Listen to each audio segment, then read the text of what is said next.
Bienvenidos. Gracias en primer lugar a la editorial Reus por darme la oportunidad de trasladarles conocimientos sobre el apasionante mundo del dopaje dentro de lo que es el derecho penal y el derecho deportivo. Soy Ildefonso Manuel Gómez Padilla, soy abogado en ejercicio, doctorando en el Departamento de Derecho Penal de la Universidad de Jaén. Y nos vamos a adentrar en el mundo de las pericias médicas en el deporte y sus consecuencias penales dentro del mundo del dopaje.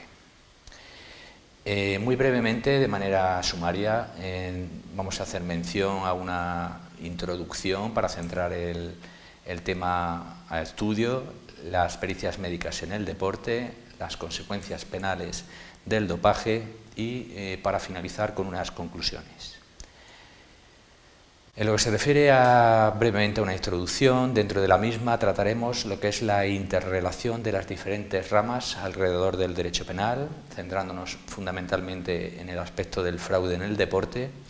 organismos que se encargan de la pericia médica en el ámbito del deporte a nivel nacional e internacional y la interrelación derecho deportivo y derecho penal como última ratio con la criminalización del deportista conforme al Código Penal vigente, el artículo 361 bis.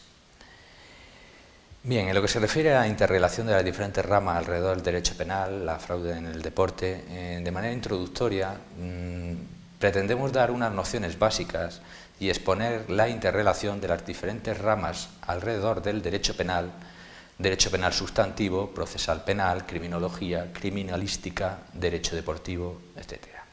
Esto permite destapar, mediante los avances tecnológicos cada vez más sofisticados, el fraude en el deporte que implica la utilización de sustancias y otros medios que producen la adulteración de los principios básicos del mismo, al tiempo que generan disfunciones no solo a nivel físico en el propio deportista, sino incluso a nivel macroeconómico, a nivel deportivo de un país, apuestas deportivas al más alto nivel, incluso con la participación de posibles grupos criminales internacionales que evidentemente mueven ingentes cantidades de dinero. Dentro del apartado B, lo que serían los organismos que se encargan de la pericia médica en el ámbito del deporte a nivel nacional e internacional, en el grueso de la exposición se intentará dar una aproximación tanto a nivel internacional como nacional, sin excesiva profundidad, por ser esta una breve comunicación, así como de los órganos que se encargan de la pericia en el ámbito del deporte. Por otro lado, se hará un estudio también bastante somero de la principal lacra del deporte, que siembra la duda desde tiempos inmemoriales sobre lo humano o sobrehumano de los deportistas, sobre todo en el deporte de élite, esto es, sobre el dopaje. Hablaremos de conceptos, mecanismos, sustancias, pericia para su detención, como figura central del marco de esta comunicación, pericia médico-científica. Y por último, en lo que se refiere a la interrelación de derecho deportivo y derecho penal, como última ratio, nos adentraremos en la criminalización del deportista y nos centraremos en el actual Código Penal, en el artículo 361 bis y las inminentes modificaciones que se prevén para julio de este año. Consecuencia de todo ello, como culmen de mi exposición, se interrelacionará derecho deportivo y derecho penal, poniendo de relieve cómo de una manera desproporcionada se incumple en aras a la protección de los intereses uno de los principios básicos del derecho penal como última ratio, criminalizando al deportista y su entorno con la tipificación como delito en el artículo ya mencionado. Bien, sin más preámbulo, nos adentramos en el primer epígrafe de pericias médicas en el deporte y para ello tenemos que centrarnos en lo que sería el concepto de pericia médica en el deporte, que se entiende por tal. Bien, hay una acepción positiva, la cual alcanzaría a toda la sabiduría práctica, experiencia y habilidad que la ciencia pone al servicio del deporte con el objeto de curar, rehabilitar y mejorar el físico y psíquico del deportista. Una acepción, por otro lado, negativa, se centraría en una parte de la acepción positiva llevada a sus últimas consecuencias, esto es, mejorar. hasta el punto de infringir la normativa vigente u obviando el deterioro físico o psíquico presente o futuro del deportista. Esto sería a través de lo que se conoce como doping. Para la intervención o para el análisis de estas pruebas nos encontramos con la figura de los peritos. Se analiza desde un punto de vista procesal civil a nivel de ordenamiento jurídico español y en este caso de una manera más bien asistemática y sin dar un mínimo avance del concepto de doping y su problemática a nivel de derecho penal y derecho deportivo, pues es una obviedad que para la realización de dichas pericias debemos de contar con profesionales, peritos en este caso, con la suficiente sabiduría práctica, experiencia y habilidad para su análisis. A nivel general, nacional, procesal penal, la figura sobre la que recaería esta responsabilidad se define en el artículo 457 de la Ley de Enjuiciamiento Criminal. Así se distingue entre peritos titulares o no titulares y su distinción está fundamentalmente en función de su título habilitante. Esto le presume conocimientos al respecto y su oficialidad vinculada a la propia administración, determinados por la Ley de Enjuiciamiento Civil como forenses. Para los primeros y su acreditado conocimiento sobre la materia, en principio se puede acreditar la carencia de título oficial sobre el mismo. Debemos analizar un concepto concreto dentro del derecho deportivo, como es la especificidad del deporte. Una aproximación histórica a los organismos encargados de velar por la limpieza del deporte sería, en primer lugar, como institución internacional que se encarga de estas cuestiones, más bien en tiempos modernos. En el año 1967 se conforma el Comité Olímpico Internacional, COI. Este estableció la comisión médica con el propósito de organizar y supervisar la lucha contra el doping en el deporte.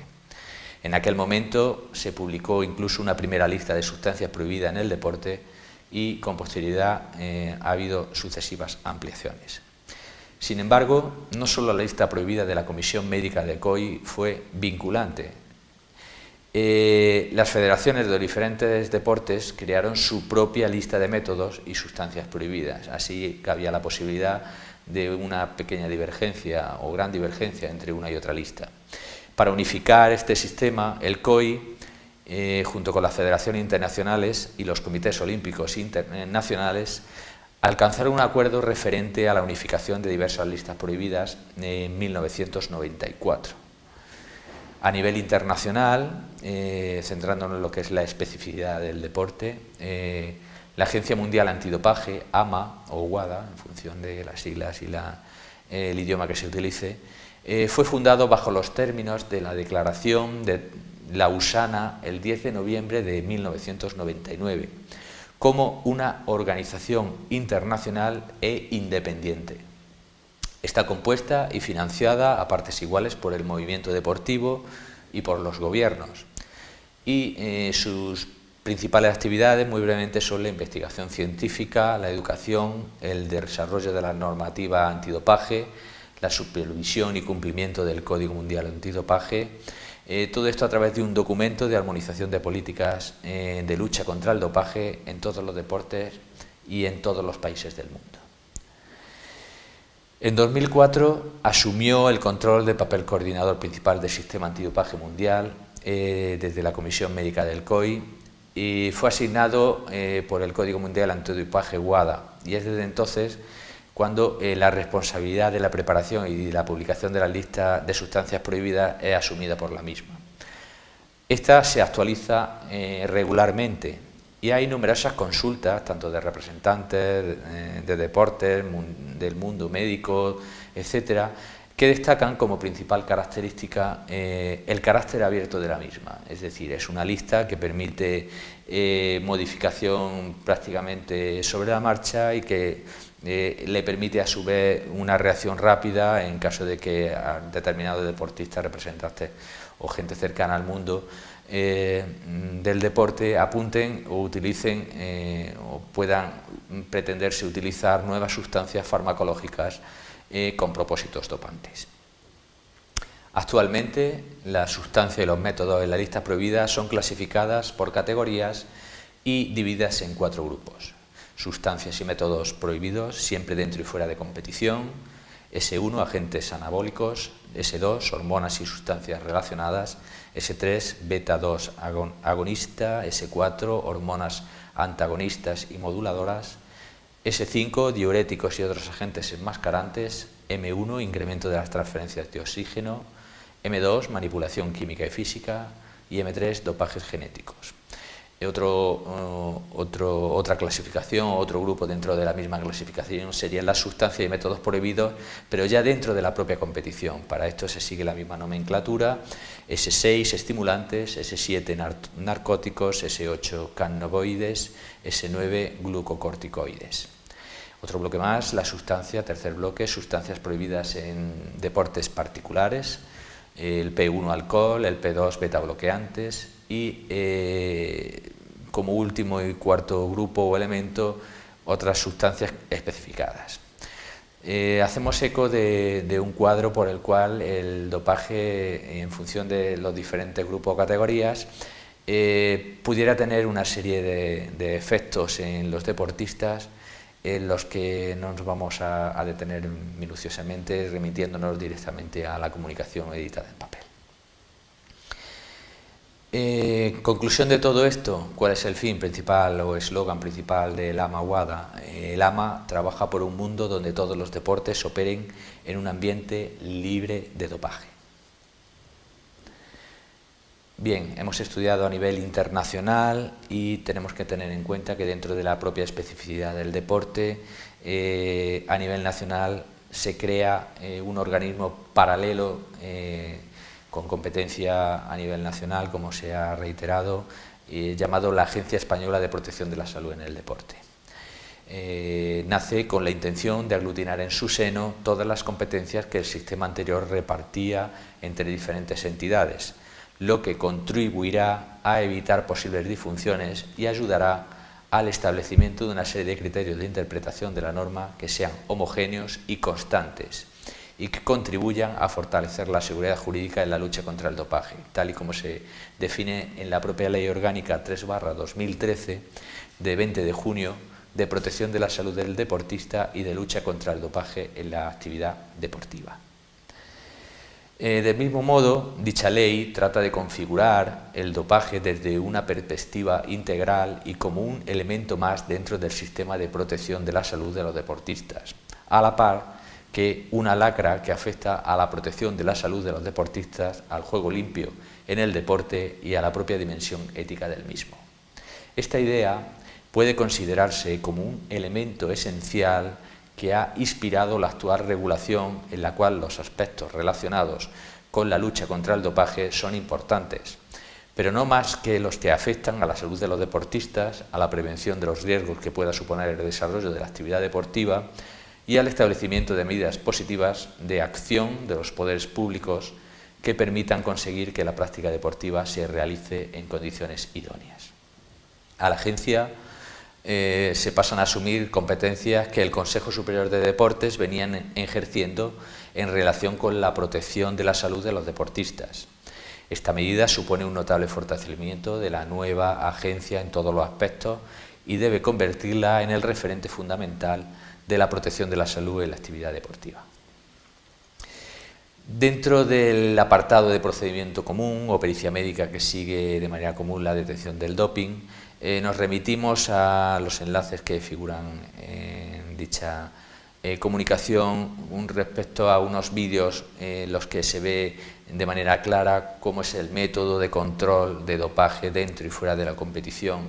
en versión española. No obstante, los procedimientos para las pruebas están regulados por el Código Mundial Antidopaje de los estándares para las pruebas, y el Código Mundial Antidopaje de los estándares para las pruebas es un estándar internacional obligatorio de nivel 2 desarrollado como parte del Programa Mundial Antidopaje. De esta manera, el lugar donde se recogen las muestras puede ser un muestreo en competición durante un evento, muestreo fuera de la competición, en las sesiones de equipo en casa o durante los entrenamientos. A colación del procedimiento de recogida de muestras y la obligatoriedad del deportista de estar localizable en todo momento, fijando lugar habitual de estancia para la realización sorpresiva del señalado control, la Audiencia Nacional recientemente ha procedido a anular el formulario de la localización deportista para realizar controles antidopaje en cuestión, que establece que la localización ha de ser permanente durante todas las jornadas y horas del año. Para mayor información nos remitimos directamente al enlace que figura y que da acceso al contenido íntegro de dicha resolución. Bien, adentrándonos dentro del procedimiento de las exenciones de uso terapéutico, viendo que efectivamente hay un listado concreto y a posteriori un procedimiento reglado para hacer ese seguimiento por su posible persecución de los fraudes dentro del deporte a través del dopaje, nos encontramos con unas excepciones para terminar este epígrafe. En este caso son los procedimientos de exención de uso terapéutico, porque ante la aparente inflexibilidad de los controles antidoping, se debe hacer mención a los procedimientos de las exenciones de uso terapéutico. Estas son reguladas por el estándar internacional para las exenciones de uso terapéutico del Código Mundial Antidopaje, TUE, y el estándar internacional del Código Mundial Antidopaje para las exenciones de uso terapéutico es igualmente exigible con un nivel 2. Esto es desarrollado como parte del programa del Mundial Antidopaje y según la guía de las TUEs del Programa Mundial Antidopaje de WADA. Hay una exención de uso terapéutico y es la autorización de tomar una sustancia prohibida bajo unas condiciones bien definidas y restringidas. La aplicación de las TUE deberá hacerse de acuerdo con el estándar internacional que señalan la propia TUE. Bien, visto de una manera genérica lo que es el tema de dopaje, procedimientos, etcétera, debemos ligar o como consecuencia de dicha revolución a nivel nacional e internacional, se debe ser consecuente con la realización, comisión de dicha acción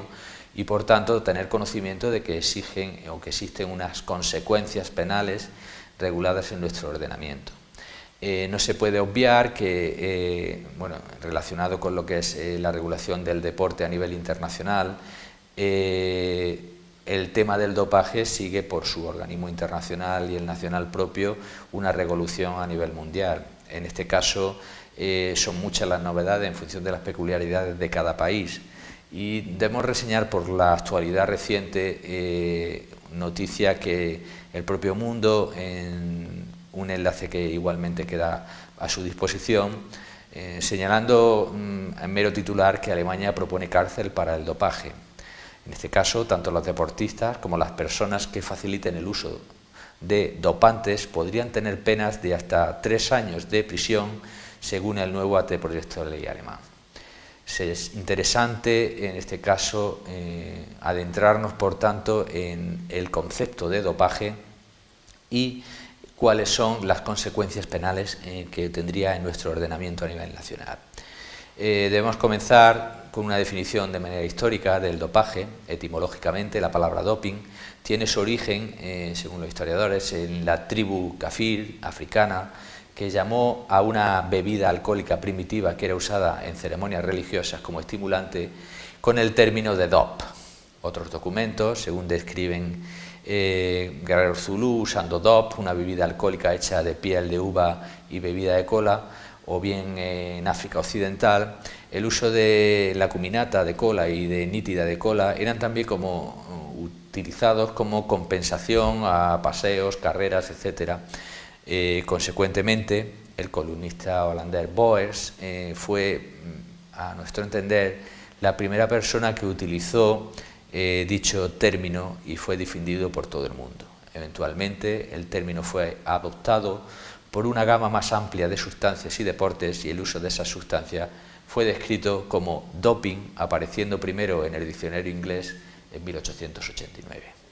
Hecha esta pequeña reseña, ciñéndonos a la actualidad, regulación y definición del mismo, el Código Mundial Antidopaje define actualmente y de manera oficial el doping como el acontecimiento de una o más violaciones de las reglas antidopaje que se establecen en el artículo 2.1 hasta el 2.8 del Código Mundial Antidopaje. A nivel nacional, el concepto lo adopta igualmente la Agencia Española de Protección de la Salud del Deportista, del propio concepto enumerado de AMA, y lo define como la Agencia Mundial, dentro del propio dopaje, considera una serie de hechos de una manera más casuística. En este caso, la presencia de una sustancia prohibida o de sus metabolitos o marcadores en la muestra biológica de un deportista, el uso o tentativa de uso de una sustancia o método prohibido, el negarse a pasar un control antidopaje o eludirlo de cualquier manera, sin una justificación válida, el incumplimiento de la obligación de facilitar la localización de controles fallidos, en general en relación con los controles fuera de competición,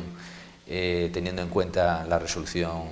reciente de la Audiencia Nacional, la manipulación o tentativa de abolición de cualquier fase de control de dopaje, posesión de una sustancia o método prohibido sin la autorización de uso terapéutico correspondiente, tráfico de una sustancia o método prohibido y administración o intento de administración de una sustancia o método prohibido a un deportista, así como cualquier tipo de ayuda, complicidad, encubrimiento o incitación a otros deportistas a que se dopen. Como se ve, son una enumeración bastante extensa de casos que creo recoge prácticamente en su totalidad la posibilidad de imputar a un deportista un tema de doping. Las consecuencias penales que tiene nuestro ordenamiento jurídico el dopaje pasan por la tipificación de ciertas conductas ligadas al dopaje como delito en el artículo 361 bis de nuestro vigente Código Penal. La introducción de dicho precepto se hace fundamentalmente a través de la evolución legislativa en nuestro país e influenciados por nuestro entorno. Inicialmente con la Ley del Deporte 10/1990 de 15 de octubre, que ya en su título octavo recoge la rúbrica Control de las sustancias y métodos prohibidos en el deporte y seguridad en la práctica deportiva. Con posterioridad nos encontramos con la promulgación de la Ley Orgánica 7/2006 de 21 de noviembre de protección de la salud y de la lucha contra el dopaje en el deporte, y más directamente en la que se recoge el citado precepto con la Ley Orgánica 3/2013 de 20 de junio de protección de la salud del deportista y lucha contra el dopaje en la actividad deportiva, publicado en Boletín Oficial del Estado el 22 de noviembre de 2006, que tras 3 meses de vacatio entra en vigor el 22 de febrero de 2007. Bien, analizado el entorno marco jurídico en el que nos movemos, pues debemos adentrarnos en un análisis un poco más detenido, si bien breve, del artículo 361 bis del Código Penal. Nos remitimos a la legislación vigente en lo que se refiere al contenido del mismo y se debe hacer una actualización en lo que se refiere a la dinámica legislativa que actualmente tiene este país, en lo que se refiere a una actualización, modificación del actual en vigor Código Penal de 1995, ya que por Ley Orgánica 1/2015 de 30 de marzo se modifica la Ley Orgánica 10/1095 de 23 de noviembre del Código Penal. En este caso, por su artículo único, se determina que se suprime este artículo 361 bis del Código Penal, si bien es sustituido por el artículo 362 quinques del Código Penal en igual redacción. No obstante, el 361 bis es plenamente derecho vigente, ya que la presente ley orgánica no entrará en vigor hasta 1 de julio del 2005, si bien es cierto que no se hace más que una transposición de este artículo, cambiándolo de numerología, pero no de contenido. En lo que se refiere al bien jurídico protegido, conforme el legislador lo ubica sistemáticamente en nuestro código, tenemos que precisar que es la salud pública, que al tener el carácter de colectivo implica la ineficacia del consentimiento. Otra nota de mención es que es un delito común, al contrario de que pudiera pensarse. No está pensado para el deportista como sujeto especial, sino que el sujeto activo, por analogía con el autoconsumo de cualquier droga tóxica o estupefaciente, en principio sería por cualquiera y fundamentalmente para el entorno del deportista. Por lo que respecta al sujeto pasivo, recae sobre el deportista, pero no cualquier deportista, sino que el propio artículo restringe dicha condena al federado no competitivo y deportista no federado que participen en competiciones organizadas en España. Por otro lado, el objeto material del delito recae sobre las sustancias que recoge el listado, al que me he referido con anterioridad y del que no vamos a hacer mayor mención. Un elemento por finalizar con un análisis breve del artículo 361 bis es el del tipo y que sería necesaria la puesta en peligro de la vida o la salud del deportista para que dicho delito pudiera consumarse. Y ya muy brevemente, para finalizar, creemos interesante dar unas conclusiones al respecto de lo expuesto. De esta manera se ha pretendido dar una breve visión sobre los necesarios avances técnicos a través de la pericia médica aplicada en el deporte, el ingente desarrollo tecnológico, métodos, laboratorios y la legislación que lleva aparejado todo ello con el fin teórico de mantener la pureza del deporte y la lucha internacional contra el dopaje. Como consecuencia de todo ello, la reciente regulación del tipo penal de dopaje en el Código Penal español y su relación e influencia con el derecho deportivo y los países de su entorno. A mi juicio, al igual que para ilustres penalistas de este país, la interrelación derecho deportivo y derecho penal pone de relieve cómo de una manera desproporcionada se incumple en aras a la protección de los intereses uno de los principios básicos del derecho penal como última ratio, criminalizando al deportista y su entorno con la tipificación como delito en el artículo 361 bis de nuestro vigente Código Penal. Por otro lado, y pese a los esfuerzos preventivos, investigadores tecnológicos y económicos que se realizan por los organismos internacionales, la ciencia al servicio de la humanidad y en el caso que nos atañe del deportista siempre van por delante. Es por lo que se ha de reseñar que se ha obviado en la presente comunicación el análisis de un concepto de futuro que ya es presente como es el dopaje genético, siendo esta modalidad necesariamente objeto por mi parte de un estudio más pormenorizado y extenso, el cual pretendo cometer de inmediato. Es muy importante hacer hincapié en que en esta última instancia el deportista es el responsable principal de velar por la salud y por el juego limpio, al margen de intereses económicos, políticos, de famoseo, etc. Esto hace decaer, si se produjese de esta manera, la totalidad del entramado desarrollado en la presente comunicación. Es todo, muchas gracias por su atención, un saludo.